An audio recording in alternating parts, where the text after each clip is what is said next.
পুরুষদের ধ্বংসের 8টি কারণ। 1. নেশায় আসক্তি, যেমন সিগারেট, মদ ইত্যাদি।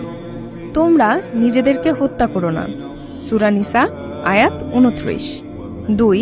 কাঁচা হলুদ ও লাল কালারের পোশাক পরিধান করা, মুসলিম হাদিস 2077। 3.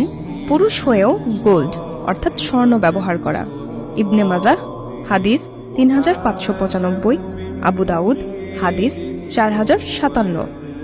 4. যেসব পুরুষ নারীদের সাজগোজ অনুকরণ করে, যেমন নাক, কান ফুটো করা, আবু দাউদ হাদিস 4097। 5. সিল্কের পোশাক পরিধান করা, নাসাই হাদিস 5144। 6.